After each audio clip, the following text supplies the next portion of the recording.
Lo que vamos a tratar de hacer esta mañana es, no le voy a transmitir lo que yo pienso con respecto al pasaje que nos toca hoy día, como todos deberíamos hacer y como hemos aprendido, sino que la idea es transmitir el mensaje que nuestro Señor quiso dar a través de este pasaje. Así que como a nadie le interesa qué pienso yo con respecto a este pasaje, y así debería ser, lo que vamos a hacer hoy día es meternos en la cabeza de nuestro Señor, en sus pensamientos, y tratar de transmitir el mensaje que Él quiso dar a la audiencia de ese tiempo, pero que también es para nosotros. Vamos por la parte 23 del Sermón del Monte y vamos a leer Mateos 7 del 13 al 14. Este es el texto que vamos a trabajar hoy día. Entrad por la puerta estrecha, porque ancha es la puerta y espacioso el camino que lleva a la perdición, y muchos son los que entran por ella. Porque estrecha es la puerta y angosto el camino que lleva a la vida, y pocos son los que la hallan. Leído así rápidamente, uno se puede hacer una noción de lo que está hablando este pasaje, pero es necesario entenderlo en el contexto en el que este pasaje Jesús se lo está diciendo a su audiencia, ¿no? Y obviamente, como hemos venido viendo, lo está dando en el contexto del Sermón del Monte, y eso lo cambia todo. El que sea en el contexto del Sermón del Monte es que esta información que se nos está dando aquí, esta exhortación toma otra dimensión. Y vamos a pasar a explicar, vamos a ver qué es lo que nos está queriendo decir aquí el Señor, y vamos a comenzar a observar el texto. Y acá nos está diciendo Jesús, primeramente está haciendo un llamado, dice esforzados, nos está llamando a esforzarnos. Y estamos viendo que nos está presentando aquí dos caminos, el camino angosto y el camino espacioso. No hay un tercer camino, esto obviamente nos lo está diciendo implícitamente, no hay un tercer camino, solo hay dos caminos, no hay término medio. También nos está diciendo el texto que solo hay dos puertas, la ancha y la estrecha, solo dos destinos, la perdición y la vida eterna. Pero esto nos habla también de que hay dos grupos de personas, y aquí es donde el Señor creo que realmente Él quiere hacer el foco, en estos dos grupos de personas. Unos transitan por el camino, por el espacioso, otros por el angosto, otros entran por la puerta ancha, otros entran por la puerta estrecha, y unos van destinados a perdición y otro grupo va destinado a vida eterna. Y como dije recién, no hay término medio, no hay término medio para el Señor. O se entra por un lado o se entra por el otro, pero no hay más opciones para cualquier persona que existe en el mundo, para todo ser creado, para todo ser humano. ¿Y cuáles son las características de ambos caminos? Bueno, en la mente hebrea, cuando está hablando, y creo que nosotros en nuestra cultura también lo utilizamos así, cuando está hablando del camino, acá Jesús se refiere no al camino literalmente, sino está tratando de hacer referencia a una filosofía de vida, a caminos de la vida, es un transitar de la vida de las personas, que tienen que ver con su filosofía, con sus decisiones, con las normas por las cuales se rigen. Y fíjense, vamos a ir viendo algunos versículos que nos van arrojando un poquito de luz de cómo se entiende esta palabra, el camino, ¿no? Proverbios 14:12 nos dice: hay caminos que para el hombre le parecen derecho, pero su fin es camino de muerte. Seguido también Salmos 18:32 nos dice: Dios es el que ciñe de poder y quien hace perfectos mis caminos. Obviamente no está hablando nuevamente de un camino literal, sino del camino de la vida, del transitar de la vida. Génesis 6:12 también nos habla sobre esto, y toda la Biblia habla de dos caminos, ¿no? En toda la Biblia está haciendo siempre un paralelismo de estos dos caminos, de escoger el bien, de escoger el mal. Génesis 6:12 nos dice: y miró Dios la tierra, y he aquí que estaba corrompida, porque toda carne había corrompido sus caminos sobre la tierra. Entonces claramente aquí la palabra camino nos está haciendo referencia al transitar de la vida, cómo el hombre camina sobre la tierra, sobre las decisiones que decide tomar, sobre el camino que decide seguir, y son decisiones que obviamente toma el hombre. Pero en el camino ancho, ¿qué nos está queriendo decir aquí? Que es un camino amplio. Esto implica transitar una vida sin restricciones, donde no hay esfuerzo, donde el camino es ligero, es cómodo, ¿no? Lo podemos asemejar a transitar, para los que manejan por una calle con mucho tránsito, ¿no? O con poco tránsito. Cuando hay poco tránsito es cómodo, no hay que tocar la bocina, uno no se enoja con los conductores que se te cruzan, con las motos que se te cruzan, es cómodo, es placentero viajar así, no hay incomodidades. no requiere mucho esfuerzo, ni preocupación, ni estar tan atento, porque el camino es fácil de transitar. Y al final de este amplio camino, dice el Señor, hay una puerta que también es estrecha, pero si bien es ancha, también dice el Señor que muchos entran por ella. Y esto es importante remarcarlo, que son muchos, son más los que entran por esa puerta que por la puerta angosta. Lo único malo es que esta puerta conduce a la perdición, a una perdición eterna. Y ya más adelante vamos a ver a qué se refiere con la perdición eterna y vamos a ir aclarando un poquito más. Simplemente estamos haciendo una mención rápida del pasaje. Por lo tanto, muchos entran por esta puerta, pero luego hay otro camino, un camino angosto, un camino donde no hay mucho espacio, no es muy fácil de transitar, por lo tanto demanda más concentración, más cuidado. Traigamos de nuevo, ¿no?, la ilustración de caminar, de transitar en un auto por la calle. Requiere que uno esté más atento, requiere que uno esté concentrado en lo que está haciendo, no se puede distraer por cualquier cosa. Por momentos es incómodo porque, ¿no?, se nos cruzan personas, tenemos que estar atentos a los peatones, si un perro se te cruza. Entonces tiene un requerimiento de más trabajo, de concentración, no es tan cómodo. Pero aquí se está refiriendo obviamente a los caminos de la vida, ¿no? Nadie de nosotros quiere sufrir, nadie quiere ser incomodado, nadie quiere padecer.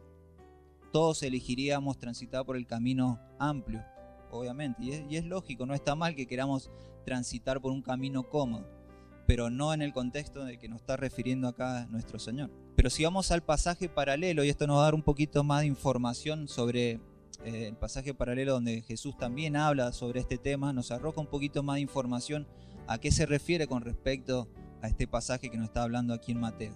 Y vamos a ir a Lucas 13, 22, 30. Este pasaje más informativo, está hablando del mismo tema, pero cada evangelio encara ciertos versículos de distintos aspectos según lo que quiso dar a entender y conocer y explicar el autor de cada libro. Cada libro tiene una intención específica, cada evangelio.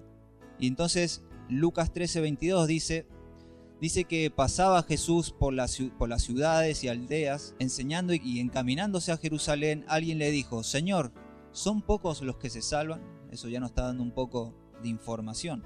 Y él les dijo: esforzaos por entrar por la puerta angosta, porque os digo que muchos procurarán entrar y no podrán. Después de que el padre de familia se haya levantado y cerrado la puerta, y estando fuera, empecéis a llamar a la puerta diciendo: Señor, Señor, ábrenos. Él respondiendo os dirá: no sé de dónde sois. Entonces comenzaréis a decir: delante de ti hemos comido y bebido, y en nuestras plazas enseñaste.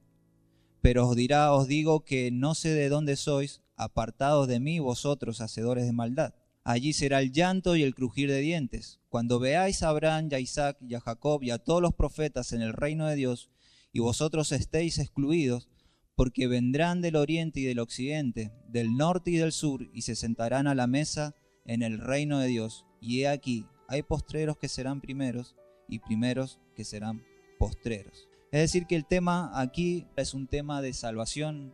Jesús está hablando de la salvación del hombre y el camino que conduce a esa salvación para heredar el reino, para ingresar al reino de Dios.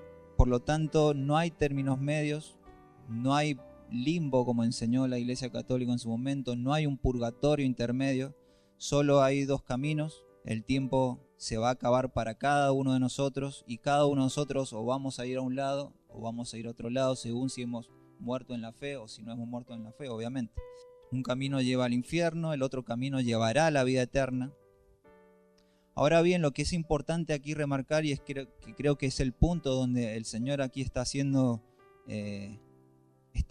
una separación, es que cuando leemos el texto no alcanzamos, no está queriéndose el Señor referir a esto que podríamos pensar si lo leemos ligeramente. No está queriendo decir que de todas las personas del mundo, muchos se perderán y pocos se salvarán. No es específicamente eso lo que está queriendo decir el Señor. Por lo tanto, ciertamente todos estos, obviamente, todos los que no mueren en la fe, tanto sean los paganos como los incrédulos, Ciertamente todos irán al infierno si no mueren en la fe, pero aquí está haciendo una mención de un grupo especial. El Señor está mencionando dos grupos especiales, unos que caminan por el camino angosto, otros que caminan por el camino ancho. Unos heredan la vida eterna, otra la perdición eterna. Pero queremos ver a quién se refiere, a quién está hablando el Señor puntualmente en este aspecto. Hay otro grupo de personas, aparte de los del mundo, de los incrédulos, de los que no han creído en el Señor, que son los religiosos. ¿Y por qué obviamente está hablando de los religiosos? Porque está hablando en el contexto del Sermón del Monte, y hay muchos fariseos y religiosos que están escuchando sobre el tema, ¿no? Lo que quiere mostrar esta metáfora es que ambos grupos de personas son religiosas, tanto los que van por el camino angosto como por los que van por el camino estrecho. Ambos son personas que han creído en el Señor, que han seguido al Señor, que han comido y han bebido con el Señor. Pero ambos religiosos transitan por caminos distintos, y esa es la salvedad y esa es la diferencia y el contraste que está haciendo aquí el Señor. Jesús dice que estos son la mayoría, ambos creen que serán salvos, pero el camino que transita son diferentes, pero la mayoría de estos religiosos, de estas personas que creen en Dios, la mayoría no entrará por la puerta correcta, sino que será una perdición eterna. Y luego vamos a ir viendo qué es lo que diferencia a un grupo del otro y por qué un grupo se pierde y el otro grupo se va a una perdición eterna y por qué son muchos los que se pierden. ¿Y esto cómo lo evidenciamos? ¿Qué nos está diciendo aquí el texto? Bueno, justamente por todo el texto que estamos leyendo ahora ya nos arroja a luz de quiénes son este tipo de personas, pero también el contexto, ¿no? El contexto nos está hablando del Sermón del Monte. Y en el Sermón del Monte el Señor hace mucha alusión a los fariseos o a los religiosos. Pero vamos a ver específicamente ahora qué dice el texto. Si prestamos atención en Mateo 7:14, fíjense en lo que dice. Hay palabras que nos obligan a pensar esto, ¿no? Mateo 7:14 dice, porque estrecha es la puerta y angosto es el camino que lleva a la vida y pocos son los que la hallan. Esta frase es clave, y pocos son los que la hallan. Es decir, que hay muchos buscando, pero pocos son los que la hallan. Pero Lucas aquí es más específico. Lucas 13:24 dice, esforzados a entrar por la puerta angosta, porque os digo que muchos procurarán entrar y no podrán. Hay muchas personas que están queriendo entrar por esa puerta. Hay muchas personas que lo intentan. Hay muchas personas que desean entrar por ahí. Hay muchas personas que les gustaría entrar por ahí.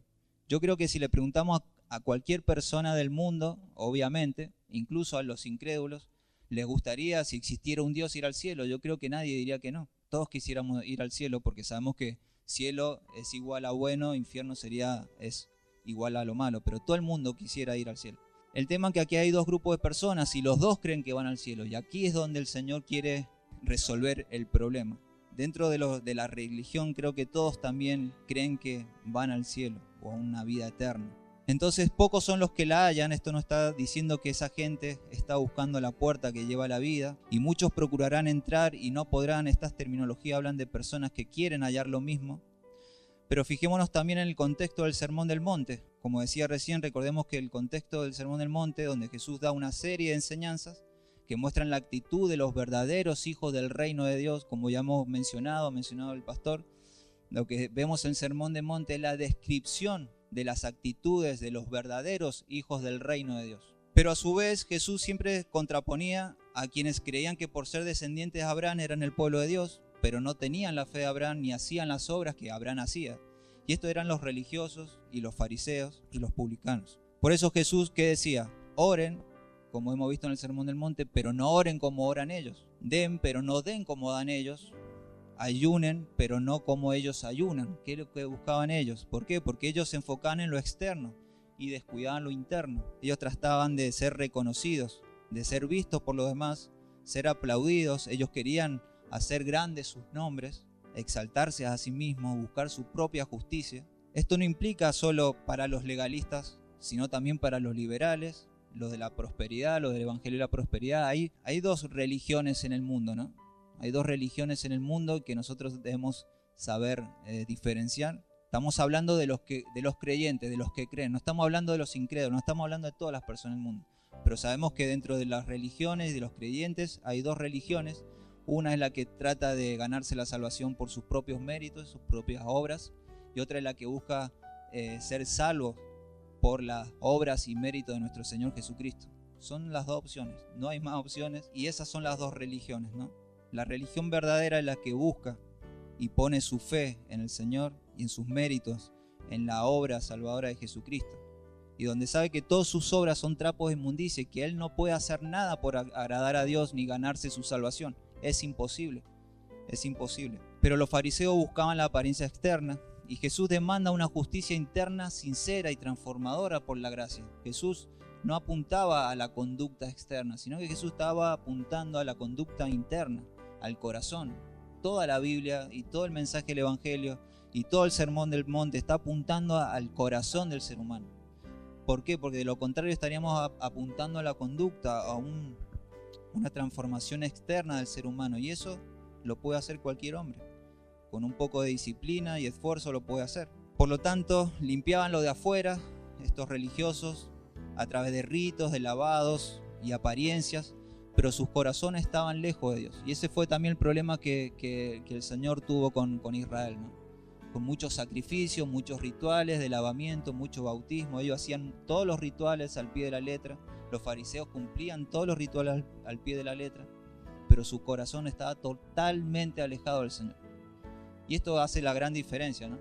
Yo creo que los que somos padres lo podemos ver en nuestros hijos, cuando queremos que nuestros hijos obedezcan y cuando vemos que quizás nuestros hijos obedecen pero no quieren obedecer, sino que lo hacen porque si no van a sufrir las consecuencias de no obedecer.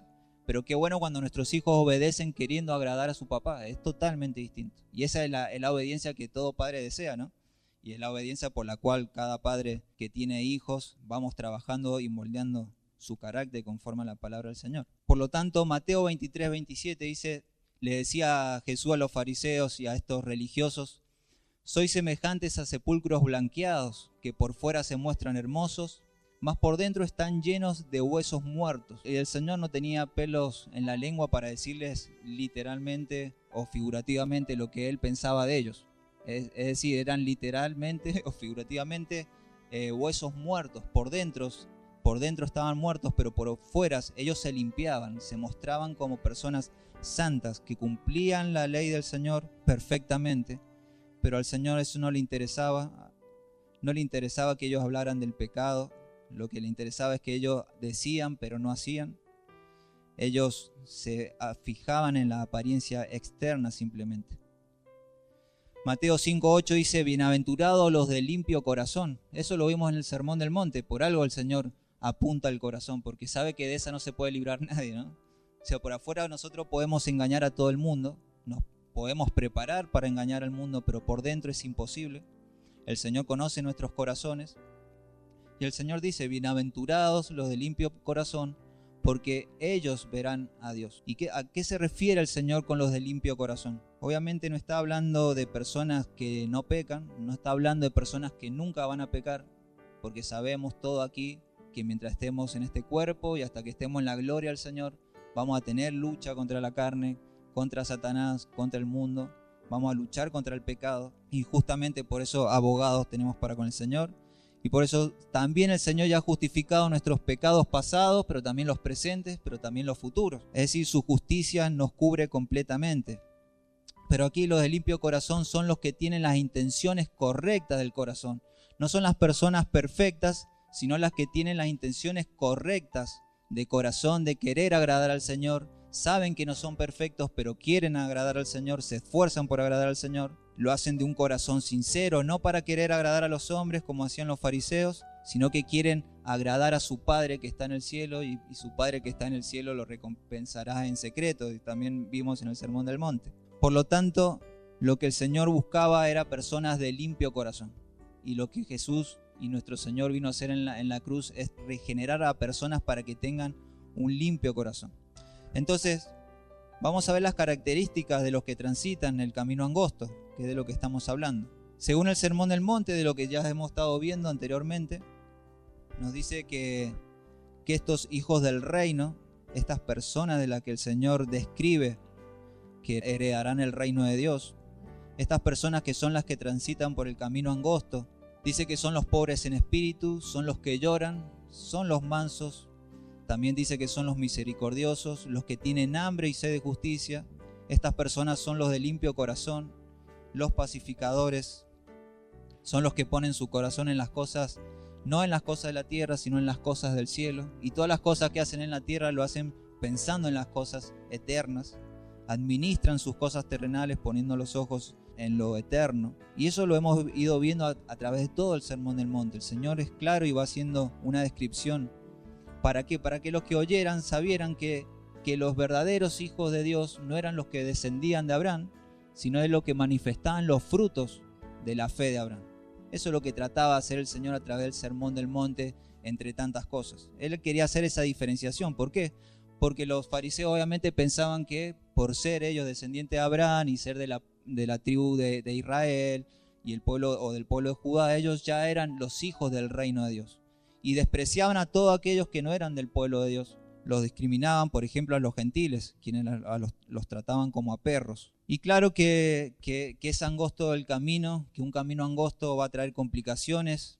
Claro que un camino angosto requiere esfuerzos y demanda sobre todas las cosas renunciar a uno mismo y a una muerte terrenal. Y esto el Señor ha sido muy claro y lo resalta mucho en los evangelios. Y creo que es uno de los mensajes del camino de santificación de todos los cristianos, ¿no? Claro que es estrecho el camino porque, por ejemplo, en Lucas 6, 27, 28, el Señor nos manda a amar a vuestros enemigos, hacer el bien a los que nos odian, bendecir a los que nos maldicen. Nos manda el Señor a orar por los que se ultrajan, y eso es incómodo. O sea, ¿a quién naturalmente le gustaría orar por sus enemigos, hacer el bien a quien le ha hecho daño? Eso naturalmente no lo haríamos nosotros, no lo podríamos hacer. Y los que tenemos el Espíritu de Dios también nos es incómodo porque luchamos, ahí es donde luchamos con nuestra carne. Y por eso ahí es donde necesitamos de los frutos del carácter del Señor para poder hacerlo en obediencia. Amad a vuestros enemigos, hacer el bien a quien nos odia. ¿Alguna vez le hemos hecho el bien a alguien que sabemos que nos odia? Pregúntense en ustedes mismos, ¿no? ¿Alguna vez le hicieron bien a alguien que ustedes saben que los odia? ¿Han bendecido a quienes ustedes saben que los han maldecido alguna vez? ¿Han orado por alguien que le ha robado algo? No solamente cosas materiales, sino personas que lo han engañado. ¿Han orado por esas personas? Claro que es incómodo. Ahí es donde entra una lucha en el corazón de que una cosa es lo que yo quiero y lo que el Señor quiere. Claro que hay una lucha, claro que es incómodo, claro que duele en el corazón, claro que es incómodo. El camino del cristiano no es cómodo. Quien piensa que vivir así no conlleva un esfuerzo y aflicción se equivoca. Del mismo modo que quien piensa que seguir a Cristo y ser sus discípulos es fácil, también se equivoca. Claro que este mensaje del reino es cambiado por el del éxito, ¿no? El evangelio más popular hoy no habla de estos mensajes porque justamente demanda la muerte al yo, a mis deseos, a mis planes, a mis proyectos. Claro que es incómodo para los que quieren seguir a Jesucristo, pero para los que no quieren caminar por este camino y quieren caminar por un camino más amplio, cómodo, bueno, hay otro evangelio, ¿no? El falso evangelio, el adulterado, el que está contaminado por los falsos maestros. Este evangelio dice que no te tenés que humillar. Este evangelio dice que no hay que juzgar, así como entendimos anteriormente, y tuercen la palabra del Señor. Este evangelio dice que mientras más próspero seas, más evidencia hay de que el Señor te está bendiciendo. Este evangelio dice que vos no tenés que sufrir ni padecer, está en contra de los padecimientos del cristiano, que eso es por falta de fe. Este evangelio dice que tenemos también, ¿no? La teología liberal, que tenemos que aceptar a todos por igual, que no tenemos que discriminar, que no tenemos que hacer resaltar el pecado.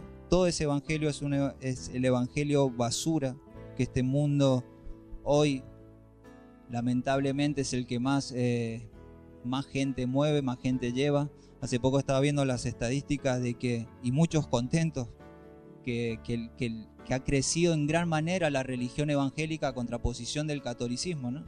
Así que cada vez hay menos católicos que siguen su fe, pero cada vez hay más evangélicos.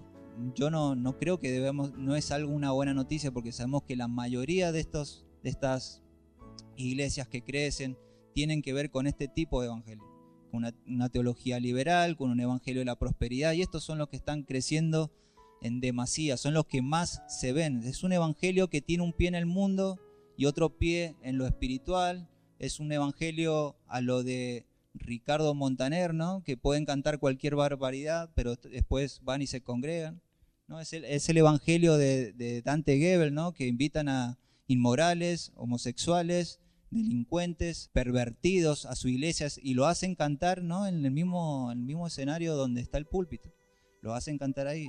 Y no hay que juzgar porque se puede ofender y no lo podemos ganar para Cristo. Es el evangelio que tuerce la palabra amor para incluir a todo pecado y no exponer al pecador, ¿no? Cuando el Señor nos manda justamente a ir a la raíz, al corazón del problema, que es el pecado que radica en el hombre. Porque como el Señor decía, es del corazón que brotan los pleitos, las envidias, los celos, las guerras. Entonces no apuntan al corazón. ¿Y qué están haciendo? Pervirtiendo el evangelio de nuestro Señor Jesucristo. Mateo 16:24, el Señor es muy claro y no anda con vueltas. Y el Señor no tenía problema con que algunos lo dejaran de seguir. Él a los que vino a buscar le seguirían. Sus ovejas escuchan su voz y le siguen. Mateo 16:24 dice, si alguno quiere venir en pos de mí, niéguese a sí mismo, tome su cruz y sígame. Ese es el verdadero evangelio. Aquí vemos 3 palabras, 3 exhortaciones: negarse, cargar su cruz y seguirle. ¿Qué significa en la mente hebrea la cruz? Es un símbolo de muerte y vergüenza. En tiempo de Jesús la cruz era el castigo más duro que un ser humano podía sufrir, pero también más humillante. Es por medio de la cruz que se crucificaban a los peores delincuentes y a los más perversos. En esa cruz fue la que tuvo que morir Cristo, ¿no? El hombre más puro, santo sobre la tierra, que no pecó, que no se halló pecado en él. Él murió como un miserable, fue avergonzado allí en la cruz. Por lo tanto, hablar de llevar la cruz significa estar dispuesto a entregar la vida entera, así como nuestro Señor dio su vida entera en la cruz. Eso significa llevar la cruz, entregar la vida entera. Y esto también es un proceso, ¿no? En los cristianos, pero sabemos y debemos saber y contemplar desde el comienzo de que Dios demanda de nosotros y quiere de nosotros la vida entera. No nos quiere en partes, así como ninguno de ustedes quisiera tener en parte el amor de su esposa, ¿no? O el amor de sus hijos, ¿no? El Señor quería el amor y el corazón entero de sus hijos, de los que Él vino a buscar. Por lo tanto, hablar de llevar la cruz significa estar dispuesto a entregar la vida entera por el Señor. Negarse a sí mismo es poner a Cristo por encima de los propios deseos, planes y orgullos. La mayoría de este evangelio, de este falso evangelio, utiliza a Dios como un trampolín para, al revés, ¿no? Para alcanzar sus propios deseos, sus proyectos, sus planes. No se ponen a pensar si realmente Dios quiere, y eso está dentro de la voluntad del Señor, sino que quieren utilizar a Dios para poder cumplir esos proyectos, deseos. No importa si esos deseos estaban dentro de los planes de Dios para su vida. No vivir para lo que yo quiero, sino para lo que Dios quiere. Hay veces que en la vida del cristiano, obviamente este camino no es cómodo porque demanda renunciar a lo que nosotros queremos. A un proyecto quizá de vida, a una carrera que nosotros quizás teníamos. A veces no, a veces sí. A veces demanda renunciar a ciertas personas. A veces demanda hacer lo que no quiero hacer. Claro que debemos hacer lo que no queremos hacer. Cómo administramos el tiempo y recursos habla si nos estamos negando a nosotros mismos. Cómo administras tu tiempo y tu dinero y todo lo que el Señor te ha dado, eso también evidencia si vivimos para nosotros o realmente estamos viviendo para lo que Dios quiere. Seguir a Jesús con fidelidad implica obedecerle aunque sea difícil, aunque traiga sufrimiento, rechazos o pérdidas, incluso muchas veces rechazos o pérdidas de nuestros propios familiares. Es probable que podamos sufrir rechazo de nuestros propios familiares, aún de los más cercanos. Pero el Señor decía, el que no odia a padre, hermano, hijo, mujer, primo, sobrino, más que a mí, no es digno de ser mi discípulo. Es decir, esa palabra odio no es el de odiar ni aborrecer. La traducción correcta es: aquel que no me ame más a mí por sobre estas personas no es digno de ser mi hijo o discípulo. Y como cuarto punto, no es opcional. Jesús dice que sin cargar la cruz no se puede ser su discípulo. Ser cristiano verdadero significa estar dispuesto a sufrir por la causa de Cristo, y el Señor esto siempre lo dejó claro: en el mundo tendréis aflicciones, pero confiad, yo he vencido al mundo. No está diciendo confíen en mí, no van a tener aflicciones porque yo ya lo vencí. Al contrario, está diciendo confíen en mí, en el mundo van a tener aflicciones. Las aflicciones entendidas bajo el contexto de un evangelio correcto son necesarias las aflicciones para nuestra madurez, nuestra disciplina, nuestro crecimiento. El Señor por medio de las aflicciones y el dolor purifica nuestra fe. Es por medio de las aflicciones y dolores donde lo teórico se vuelve, donde pasamos de oír al Señor a verlo, a conocerlo. En la práctica, es en el sufrimiento, es en el dolor. Ahí es donde empezamos a ver verdaderamente al Señor. Por lo tanto, querer sacar el sufrimiento, el dolor, las incomodidades, los malos momentos y querer ir por otro camino, estamos haciendo algo que nos está haciendo mal a nosotros, obviamente, y es que el Señor quiere utilizar esas herramientas, esos padecimientos, para que nosotros crezcamos y maduremos. Él nos va podando, Él nos va moldeando su imagen, pero todas estas cuestiones conllevan sufrimiento. Por eso la vida del que camina por el callejón o la calle angosta, estrecha, y quiere entrar por la puerta angosta también, va a sufrir, y eso lo debemos saber, pero eso es bueno para nosotros. Ahora bien, acá quiero hacer una aclaración, porque cuando leemos este texto rápidamente pareciera, ¿no?, de como que está hablando de obras para salvación, pero no es lo que está queriendo decir aquí el Señor. Al leer palabras como esforzados por entrar, buscad, hallar, algunos justamente pudiera estar pensando, me tengo que esforzar para ser salvo, me tengo que esforzar para ganarme la salvación, y no es eso lo que está hablando el texto. Primero debemos conocer todo el consejo bíblico que habla toda la Biblia con respecto a la salvación. Y también tenemos que aplicar un principio hermenéutico en estos casos. Cuando nosotros encontramos un pasaje oscuro donde pareciera decir algo que está contradiciendo mi fe, debemos ir a pasajes más claros, donde sobre ese tema se hable claramente. Por ejemplo, Efesios 2 del 8 al 10, porque por gracia sois salvos por medio de la fe, y esto no es de vosotros, pues es un don de Dios. La salvación y la fe son un don de Dios, no por obra para que nadie se gloríe, porque somos hechura suya, creados en Cristo Jesús, para buenas obras, las cuales Dios preparó de antemano para que anduviésemos en ellas. Es decir, pasajes más claros que esto con respecto a la salvación, que no es por obras, no hay. Creo que este es el pasaje más claro, ¿no? Por lo tanto, este pasaje no puede estar diciendo que debemos esforzarnos para ser salvos, para ganarnos la salvación específicamente.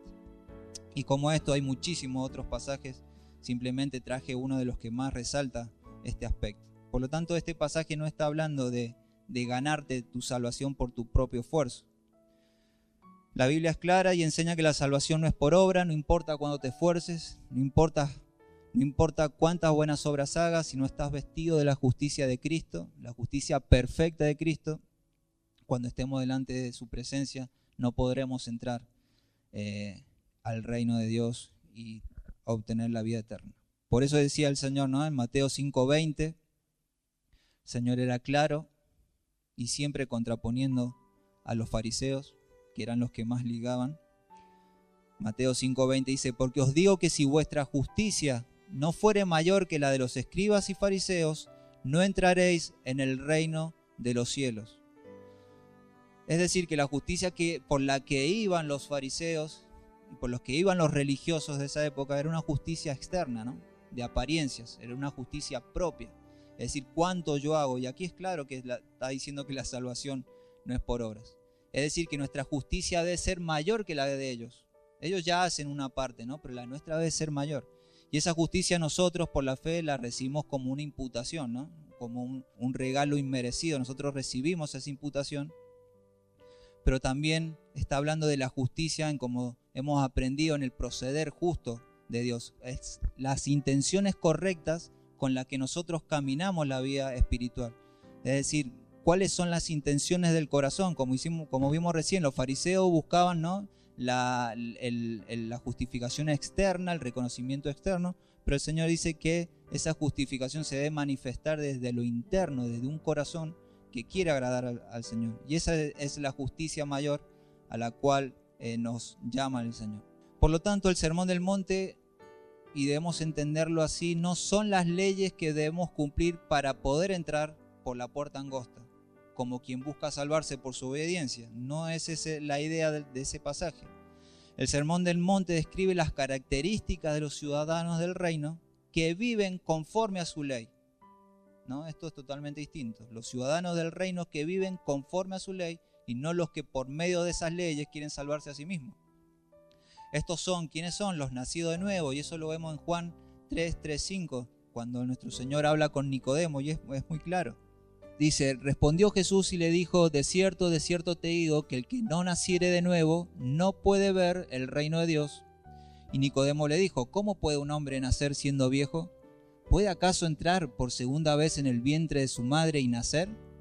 Respondió Jesús, de cierto te digo, que el que no naciere de agua y del Espíritu no puede entrar en el reino de Dios. Es decir, que la primera entrada que tenemos al reino de Dios es por medio del nuevo nacimiento.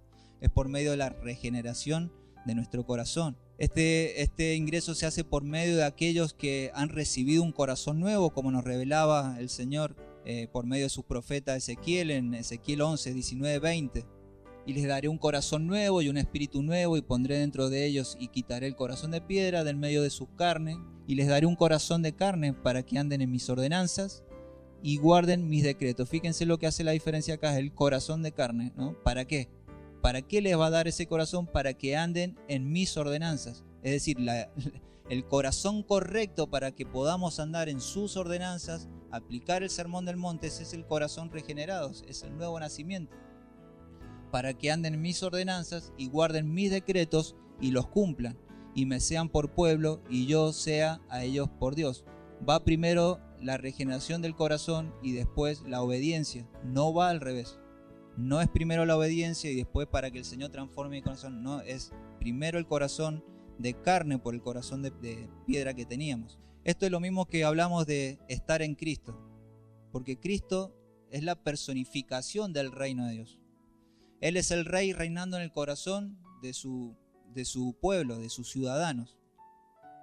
Por lo tanto, ya cerrando esta parte, nadie puede esforzarse por entrar por la puerta estrecha si primero no está en el camino. O sea, ese camino se entra por medio de nuestro Jesucristo. Y el Señor fue claro, ¿no? Yo soy el camino, la verdad y la vida. Nadie puede llegar al Padre si no es por medio de mí. ¿Qué está diciendo el Señor? Nadie va a poder llegar al Padre, al cielo, al reino de los cielos, al reino de Dios, si no es por el camino correcto. El camino correcto es nuestro Señor Jesucristo. Si Él, el cual también en otros pasajes dice que Él es la puerta. Y el que no pasa por medio de Él no va a ser salvo. El camino, la puerta también es Él. Pero también hay otro aspecto. Fijémonos en Juan 15:5, dice el Señor. Otro aspecto. Primero en la parte posicional que nosotros recibimos, pero también en el transcurso de vida. Dice Juan 15:5, yo soy la vid, vosotros los pámpanos, el que permanece en mí y yo en él, este lleva muchos frutos, porque separados de mí nada podéis hacer. ¿Qué está diciendo el Señor acá? Obviamente que nadie puede llevar la vida del Sermón del Monte, como muchas religiones han querido aplicar estos principios bíblicos al mundo de una manera externa, pero son difíciles de llevar, no se puede. Estas son características de los hijos del reino. ¿Y cómo se hace? Permaneciendo en él para que llevemos fruto. Y aquí la palabra fruto es crucial entenderla. ¿Cómo se manifiesta el fruto en la vida? ¿Qué frutos? Mansedumbre, el Sermón del Monte, ¿no? Mansedumbre, humildad, limpieza de corazón, etc. Todos estos son frutos que deben florecer y madurar con el tiempo. Esto también lleva un proceso, es el camino de santificación, es el crecimiento espiritual en la vida del creyente, ¿no? Y para los que han leído, han escuchado sobre el progreso del peregrino, es lo mismo. Creo que este pasaje resume, ¿no? Ese libro que escribió Juan Bunyan. Sobre el progreso del peregrino, para los que no saben, es un hombre cristiano que se convierte, pero desde que se convierte comienza todo un peregrinaje, ¿no? A la ciudad de Dios. Y en ese peregrinaje y en ese andar se le cruzan muchísimos problemas, o sea, la codicia y todos los pecados que él va luchando en el camino. Se le presenta el señor de la religión, se le presenta la codicia, se le presenta los deseos bueno, y un montón de cosas. Se los recomiendo verlo en dibujito, en película o leer el libro. El punto es que es un caminar, y en la medida que va caminando, este hombre se va despojando de todo peso de pecado, y obviamente hasta llegar a la puerta. Ese es el camino del que nos está hablando el Señor. Por lo tanto, ¿quiénes pueden esforzarse para entrar por la puerta estrecha? Solamente estas personas. Los nacidos nuevos, los que han sido regenerados, los que tienen el Espíritu Santo. ¿Cómo se hace esto en la práctica? ¿Cómo hago para esforzarme para entrar por esa puerta? ¿Salgo a perdonar mañana a todos los que me han dañado? ¿Salgo mañana a bendecir a todos los que me maldijeron? Quiero poner a partir de mañana en práctica todo lo que escuché del Sermón del Monte. ¿Ese es el mensaje que está diciendo el Sermón del Monte? A partir de ahora usted tiene que hacerlo así, así, así. En primera instancia, no. En primera instancia el Señor está apuntando a una transformación del corazón. Está hablando del corazón. Si nosotros tomáramos el Sermón del Monte y lo quisiéramos aplicar de forma estricta a partir de mañana por obediencia, y no apuntamos al problema de raíz que es nuestro corazón, simplemente estaríamos trabajando la conducta y no el corazón. Nos estaríamos convirtiendo en personas más morales, pero eso no tiene nada que ver con la santificación. Eso no es santidad. La santidad es un fruto que comienza de adentro hacia afuera, se comienza desde adentro, una transformación interna, y se manifiesta al exterior. Por eso la mansedumbre, que hablamos de mansedumbre, que es sujetarse a la voluntad del Señor, es aceptar la voluntad del Señor. Eso es un fruto del Espíritu Santo. El poder poner la otra mejilla es un fruto del Espíritu Santo. El ser pacificadores y no pelear y tratar de llevar las cosas a paz es un fruto del Espíritu Santo. Poder orar por quienes nos maldicen, bendecir a quienes nos hacen mal, es un fruto del Espíritu Santo. Esto no es moralismo, es un fruto del Espíritu Santo. De nuevo, Juan 15:5, yo soy la vid, vosotros los pámpanos, el que permanece en mí, esto es clave, el que permanece en mí y yo en él, este lleva muchos frutos. ¿De qué frutos están hablando acá? Los frutos del Espíritu Santo. Son esos los frutos, todos los frutos del Espíritu Santo. ¿Y qué son los frutos del Espíritu Santo? El carácter de Cristo. ¿Y qué es el carácter de Cristo? Y toda la descripción que viene haciendo el Señor en el Sermón del Monte de cómo son los verdaderos ciudadanos del reino de Dios. La frase nada pueden hacer incluye el poder esforzarse por entrar por la puerta estrecha. Jesús conecta permanecer con guardar sus mandamientos en otro pasaje. ¿Cómo permanecemos en el Señor? Juan 15:10. Si guardan mis mandamientos, permaneceréis en mi amor. Es decir, la evidencia de que estamos permaneciendo en su amor es que guardamos sus mandamientos. Otro pasaje dice, si me amáis, guardaréis mis mandamientos. Esas características de los ciudadanos del reino descrito en el Sermón del Monte se dan por fruto, por crecimiento y madurez. Uno obviamente que cuando recién conoce al Señor quisiera manifestar todo eso a la perfección. Otros quizás estarían demandando que su hermano manifieste todos esos frutos a la perfección, y no es ni una cosa ni la otra. Todo eso es un proceso, es un andar, debemos sufrir, debemos ser estorbados, el Señor nos va disciplinando, el Señor va, a medida que más nos acercamos al Señor, va mostrando las miserias de nuestros corazones. Por lo tanto, no es el moralismo de los fariseos, sino es un cambio del corazón. Es un cambio del corazón lo que permite que nos podamos esforzar por caminar por el camino angosto. Solamente ellos pueden transitar ese camino. Y es verdad, y esto también debemos siempre aclararlo, si es verdad que Él comenzó la obra en nosotros y será fiel en completarla, si es verdad que el Señor pone tanto en nosotros el querer como el hacer, eso es verdad, eso lo dice la palabra del Señor. Él comenzó la obra en nosotros y la va a perfeccionar y nos abrazamos esa promesa. Y es verdad también que el Señor pone tanto en nosotros el querer como el hacer. Él pone según eso conforme a su voluntad, eso es verdad. Pero también es verdad que se nos manda a nosotros, justamente en ese pasaje, a guardar de nuestra salvación con temor y temblor. Es verdad que también se nos manda a nosotros hacer morir lo terrenal. Es verdad que también se nos manda a nosotros despojarnos del viejo hombre. Es verdad que también dice la Biblia que debemos cuidar nuestro corazón porque de él mana la vida. Sobre toda cosa guardada, guarda tu corazón porque de él mana la vida. Por lo tanto, estas son dos verdades que paralelamente conviven en la Escritura.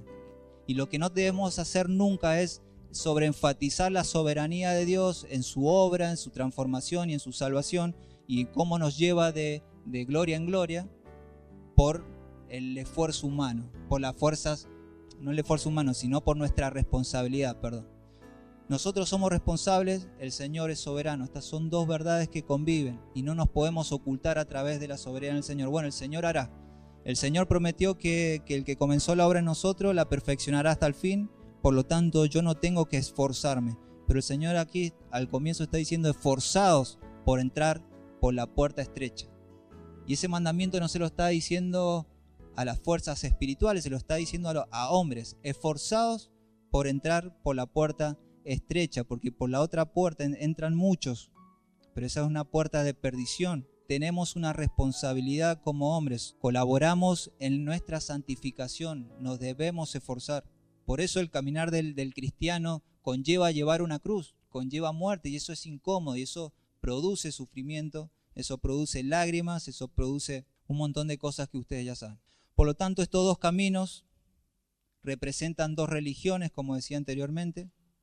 La verdadera, la que camina el camino del Señor, la que camina el camino que el Señor trazó, pero después la falsa, la que quieren llegar de su manera. Llego a la puerta angosta y a la vida eterna por el camino que a mí más me gusta. O sea, yo decido formar mi camino como a mí me gustaría que fuera ese camino.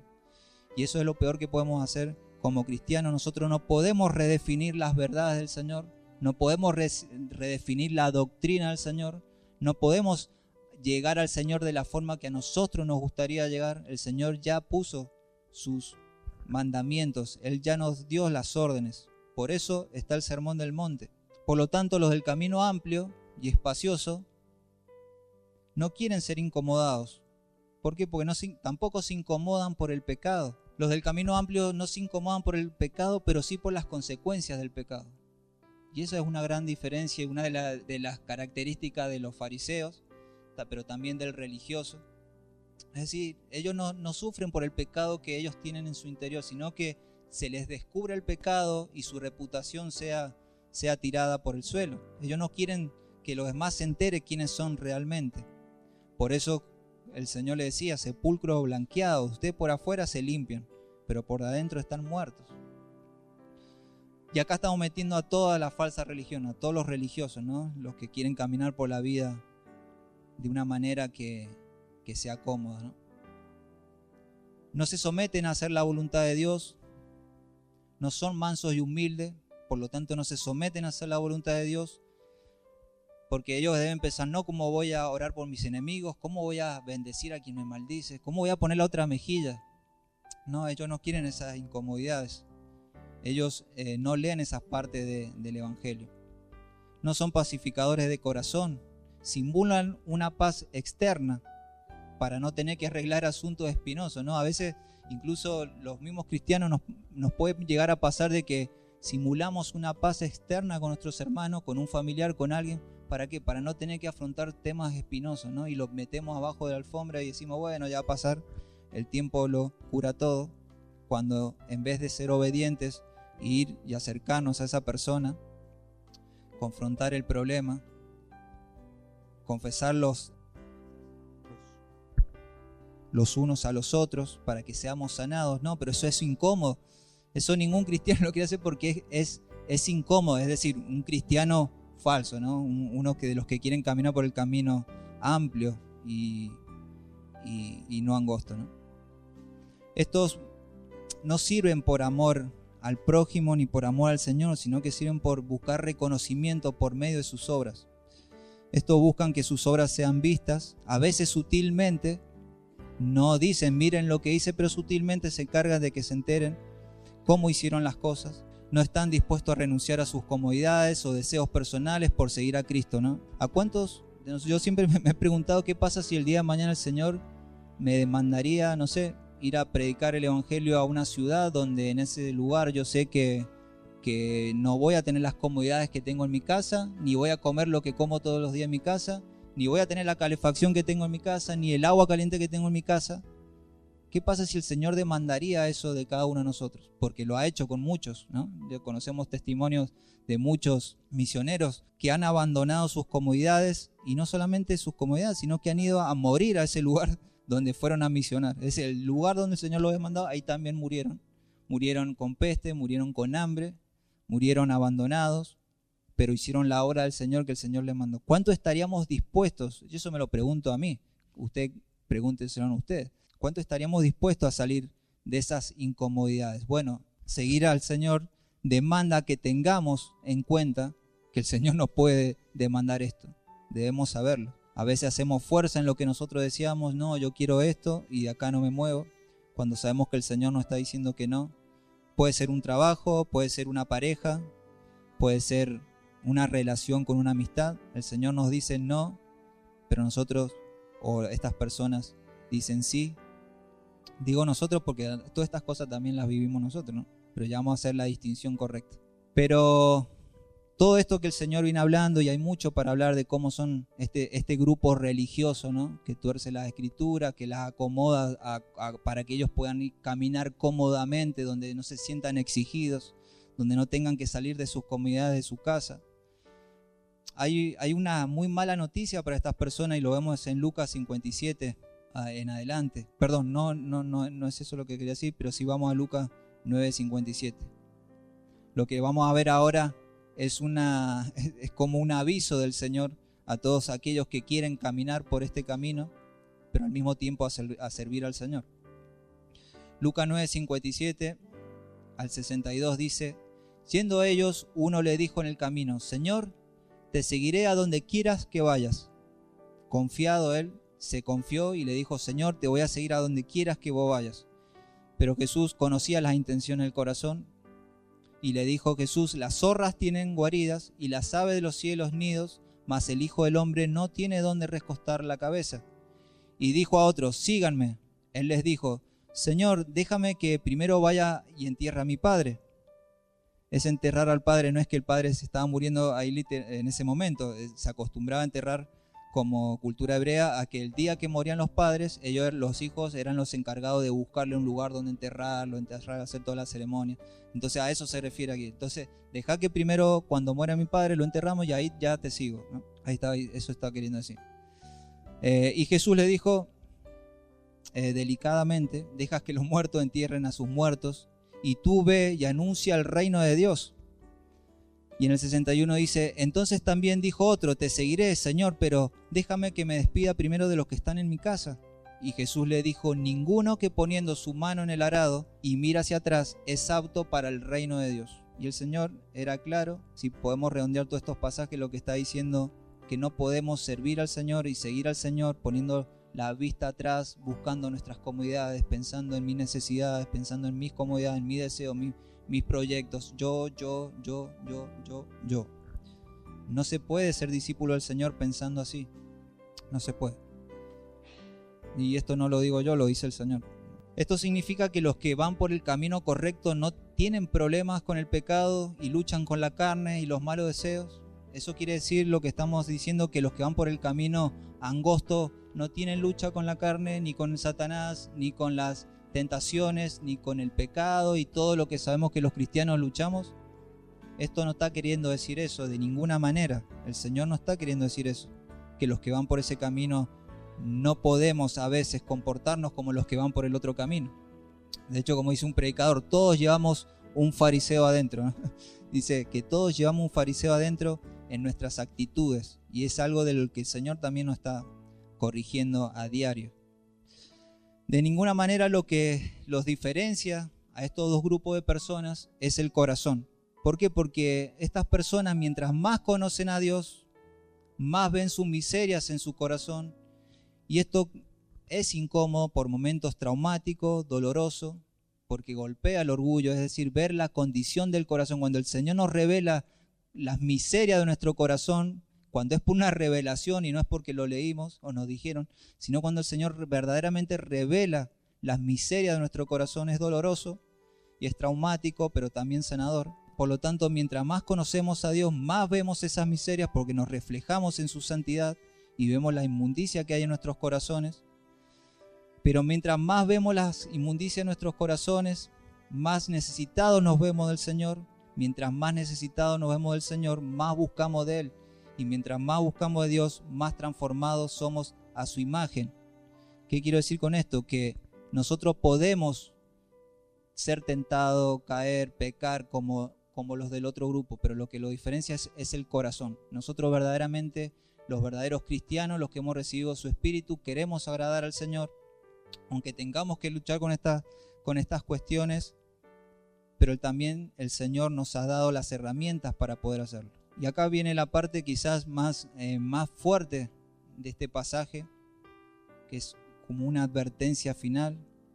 ¿A quiénes les hace esta advertencia? A los que están por el otro camino, por el camino ancho, por el camino que no exige incomodidades, por el camino que no demanda dolor ni sufrimientos, ni confrontar el pecado, ni exponer lo más miserable de nuestro corazón, ni humillarnos. Es el camino. Con respecto a ese pasaje, en Lucas 13, 25, 27 hay una exhortación final del Señor que dice: después de que el padre de familia se haya levantado y cerrado la puerta, y estando fuera empecéis a llamar a la puerta diciendo: Señor, Señor, ábrenos. Él respondiendo os dirá: no sé de dónde sois. Fíjense que este pasaje es muy parecido a Mateo 7, del 21 al 23. Mateo 7, del 21 al 23 dice: no todo el que me dice Señor, Señor entrará en el reino de los cielos. Fíjense, acá son personas que dicen Señor, Señor, son religiosos, son personas que creían que seguían al Señor, son personas que conocían al Señor, de hecho le decían Señor, y la palabra Señor significa amo, o sea, mi Señor, mi dueño. No todo el que me dice Señor, Señor entrará en el reino de los cielos, sino el que hace la voluntad de mi Padre que está en los cielos. Muchos me dirán en aquel día: Señor, Señor, ¿no profetizamos en tu nombre y en tu nombre echamos fuera demonios y en tu nombre hicimos muchos milagros? Esta parte es increíble porque aparentemente ante los ojos naturales, si nosotros vemos una persona que anda profetizando, echando fuera demonios y haciendo milagros, nosotros rápidamente diríamos: esta es una persona poderosa en el Señor, ¿no? Quizás yo creo que razonaríamos mucho así. Pero el Señor le está diciendo: nunca os conocí, apartados de mí, hacedores de maldad. Y acá obviamente cuando dice el Señor nunca los conocí, el Señor es omnisciente, Él conoce todo, Él conoce a todo el mundo, Él conoce a toda su creación, por lo tanto no está diciendo que no sabía quién era. No está diciendo eso el Señor. Cuando dice no los conociste, se refiere a no tuve relación con ustedes.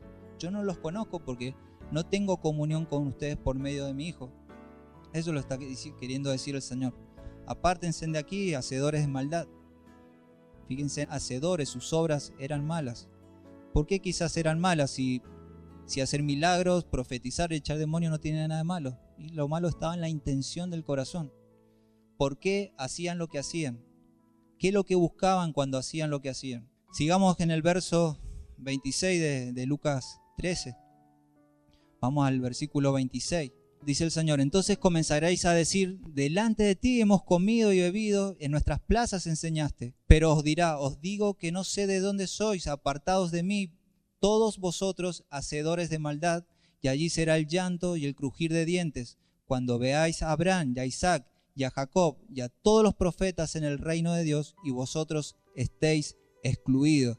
Bueno, para los fariseos esto era fuertísimo, porque ellos obviamente iban a ver a los patriarcas en el reino de los cielos, y ellos, que eran descendientes de los patriarcas, se iban a ver fuera de los reinos, se iban a enojar contra el Señor, y iba a ser el lloro y crujir de dientes. Claro que obviamente iban a crujir los dientes, porque ellos creían que eran la descendencia de Abraham y eran los merecedores del reino de Dios. Y acá la frase allí será el llanto y el crujir de dientes es, apliquémonos para nuestro tiempo. Esto puede, no solo, eso para ellos, los fariseos, los que escuchaban ese tiempo, pero eso puede ser para las personas contemporáneas nuestras, ¿no?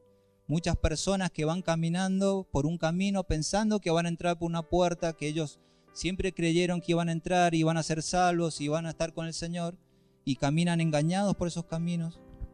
Y un día el Señor les dirá: apartado de aquí, hacedores de maldad, jamás los conocí. Yo nunca tuve comunión con ustedes, hacedores de maldad. Ustedes iban por el camino ancho. La frase allí será el llanto y crujir de dientes indica un dolor y sufrimiento intenso como cuando alguien aprieta los dientes por angustia o desesperación. Tratémonos de poner 2 segundos en la piel de alguien, porque todos sabemos acá que un día vamos a morir y nos vamos a presentar ante el Señor, y que nos diga: apartados de aquí, hacedores de maldad. O sea, y ya no hay vuelta atrás. O sea, ya no hay vuelta atrás. Ya no vamos a tener un pastor, un líder, un hermano que nos venga y nos diga algo. Hey, tened cuidado, no vayas por acá, hey, ojo con eso. Ya no vamos a tener más oportunidad para volver a decir: no, me voy a cambiar de camino. No, ya no hay vuelta atrás. Ya no hay vuelta atrás. Entonces allí será el llanto y el crujir de dientes. Por lo tanto, esto indica un dolor y sufrimiento, pero también indica rabia, ira y enojo violento. ¿Contra quién? Bueno, por ejemplo, en algunos textos, crujir de dientes describe la reacción de furia contra alguien. Por ejemplo, en Hechos 7:54 dice: cuando Esteban predicaba, dice que los que lo oían crujían los dientes contra él por la rabia que sentían. Por lo tanto, esa furia y enojo será contra Dios. No es contra, ¿por qué no hice las cosas bien? Esa ira y enojo de la cual está hablando ahí, que por la cual van a crujir los dientes, es contra Dios mismo. Es porque ellos se creen tan justos que no pueden asimilar o entender de que ellos no estén entrando por ese camino y por esa puerta. Y eso no es algo que no nos debe sorprender. Si a nosotros, estando aquí en la tierra, siendo quizás hijos de Dios, a veces cuánto no nos hemos enojado con el Señor. Cuánto ante una injusticia, una pérdida, o cuando perdimos algo de gran valor, esto puede ser una persona, a veces la reacción primaria puede ser: ¿por qué, Señor? Y nos enojamos con el Señor. ¿Por qué esto a mí? ¿Por qué me pasó a mí? ¿Por qué no al otro? ¿Por qué yo, Señor? Y empezamos a reprochar sus designios y su soberanía, y nos enojamos con el Señor. ¿Cuánto más cuando estemos en la presencia del Señor, o estén en la presencia del Señor aquellos que se han echado fuera y le digan: no, ustedes apartados de aquí, hacedores de maldad? Se van a enojar contra el Señor porque aún insisten y persisten en sus pecados y en su orgullo y en su ira. Muchos creyentes superficiales podrían caminar confiados, engañados, pensando que van a la vida eterna por actos externos, por haber nacido en casa de padres cristianos, porque van a la iglesia hace más de 10 años, pero su corazón está lejos de Dios. Y eso solamente lo puede saber aquel que tiene su corazón lejos de Dios. A ellos Jesús también les decía: arrepentíos, porque el reino de los cielos se ha acercado. A estos también les decía, cuando vino el Señor, a ellos también, a los fariseos también, a muchos fariseos que también muchos se convirtieron: arrepentíos, porque el reino de los cielos se ha acercado. Y nosotros sabemos que el arrepentimiento no es el arrepentimiento como el que enseña Roma, ¿no? La Iglesia Católica, primeramente, sino que el arrepentimiento es la palabra cambio de dirección. Es que si vas por allá, cambies de dirección. Que si vas por el camino ancho, cambia por el camino angosto, el camino del Señor. Ese es el arrepentimiento verdadero. Entonces, a esas personas el Señor está diciendo: arrepentíos, porque el reino de los cielos se ha acercado. Y quizás a muchos, o quizás a algunos pocos aquí, o quizás a nadie, ojalá, el Señor nos esté diciendo por su Espíritu Santo hoy: arrepentíos, porque el reino de los cielos se ha acercado. Quizás hay muchos aquí que pueden estar confiando en su cristianismo porque una vez aceptaron al Señor, o levantaron la mano, o porque hicieron una confesión de fe. Puede pasar. Por eso se los exhortaba a los cristianos en las cartas pastorales: examinaos si verdaderamente estáis en la fe. Puede que muchos estén caminando por el camino ancho, buscando la puerta angosta, pero un día se van a topar que ese camino ancho conduce a una puerta que lleva a la perdición eterna, de la cual ya de ahí no se podrá volver nunca más. A ellos también le dice el Señor, por ejemplo, en Hebreos 4. Otra vez determina un día el Señor hoy diciendo: después de tanto tiempo, por medio de David, como se dijo: si oyereis hoy su voz, no endurezcáis vuestros corazones. Se lo está diciendo a los hebreos, a los de ese tiempo, pero también el Señor nos lo dice a nosotros. A esos hebreos que eran de la tribu de Judá, que eran descendientes de Abraham, a ellos le está diciendo: si oyen hoy su voz, no endurezcan sus corazones. Esto también el Señor nos lo dice hoy. Si hoy alguien está oyendo su voz, si alguien está por el Espíritu, entendiendo de que ha estado transitando un camino de comodidades, el camino ancho, el camino de no compromiso, el camino de las comodidades, un evangelio superficial. Y si el Señor hoy puede que esté obrando en el corazón de alguien, ¿no? No endurezcas hoy tu corazón, no endurezcan su corazón, porque ya habrá un momento donde no habrá vuelta atrás. Mientras hoy escuchen a un predicador, mientras escuchen la palabra del Señor, es el momento. Mientras tengamos vida, es el momento, pero llegará un día donde moriremos y ya no hay vuelta atrás. El Señor es paciente y nos permite escuchar por varios lados y durante muchos tiempos de nuestra vida el Evangelio.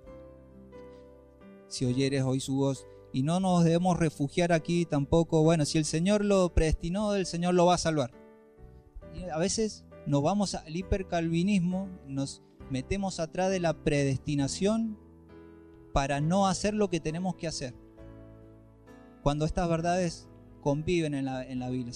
Obviamente que el Señor a los que predestinó, esto también a los que llamó, predestinó y va a salvar y va a glorificar. Pero también le está diciendo, si oyeres hoy su voz, no endurezcas tu corazón.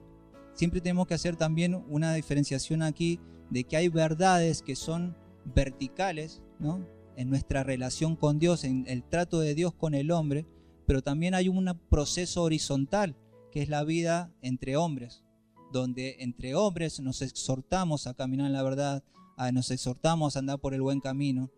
O sea, porque si no, no coincidirían esas dos verdades. Sí, el Señor, verticalmente, el Señor dijo que el que comenzó la obra en nosotros la va a perfeccionar hasta el último día.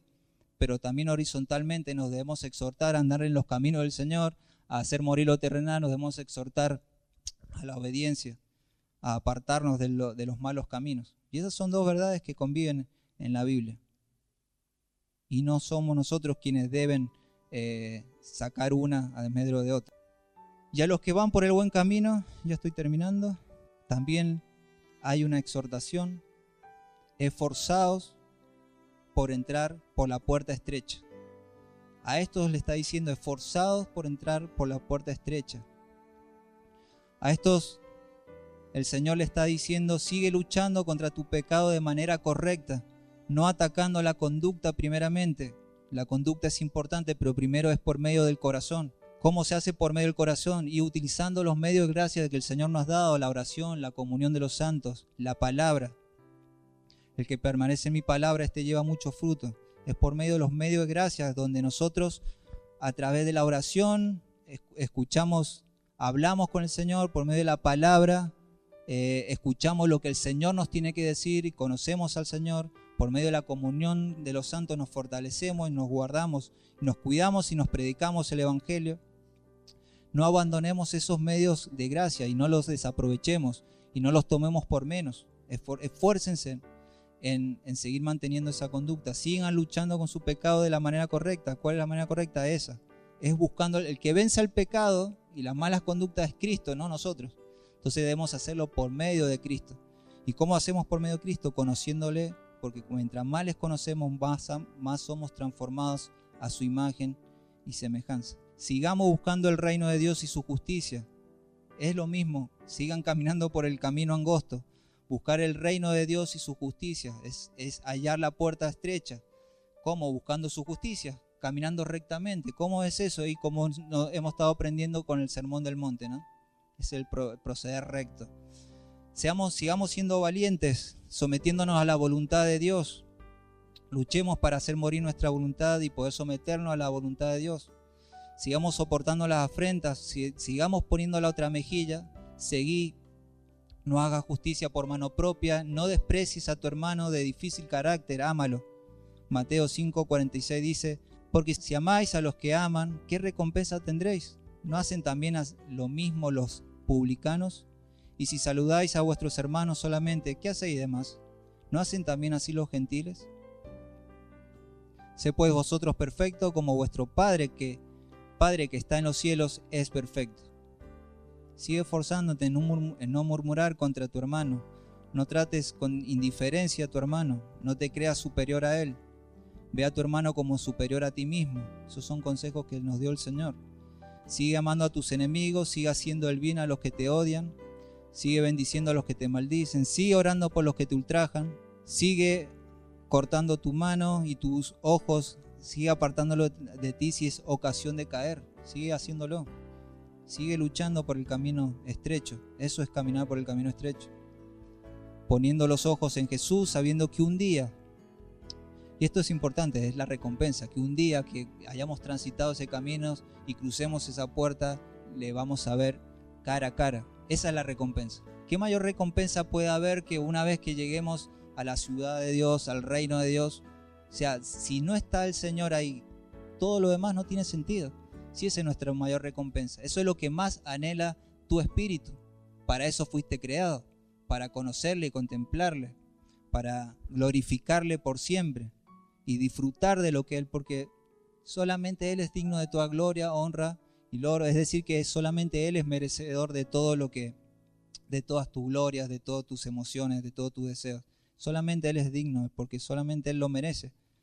Por lo tanto, en la eternidad, la recompensa de nuestro Señor Jesucristo también visualiza lo que va a ser ese día, cuando después de tanto sufrimiento, tanto dolor, tanto morir, tanto llevar una cruz, un día cruces esas puertas y veas al Señor cara a cara. O sea, a veces estamos muy religiosizados, no sé si existe esa palabra, pero hablamos del Señor, pero a veces tenemos que imaginarnos qué va a ser ese momento cuando veamos al Señor cara a cara, o sea, en cuerpo, o sea, en cuerpo de hombre.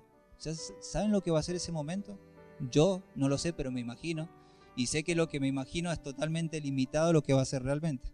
Y sé que va a ser mucho más de lo que imaginamos, y el Señor va a ser mucho más generoso de lo que nosotros pensamos que iba a ser. Sigue despojándote el pecado, poniendo los ojos en Jesús. La evidencia más clara de que estás perseverando en la fe es esto. Aunque a veces tengas temporadas, a veces caemos, a veces necesitamos incluso del cuerpo de Cristo para levantarnos, porque el Señor pone a esas personas. No desechemos la ayuda de los hermanos, porque el Señor las pone, para que a veces muramos a nuestro orgullo. No, yo puedo solo. No, a mí nadie me tiene que decir nada, ni ayudar, ni levantarme. No, a veces necesitamos que hermanos nos levanten, que nos enseñen, que nos exhorten, que lloren con nosotros. Esta es la exhortación a los del camino angosto. Sigues esforzándote por llegar a la puerta estrecha. Conclusión: el camino angosto requiere esfuerzo, pero conduce a la vida eterna. El camino ancho es cómodo, fácil, pero lleva a la perdición.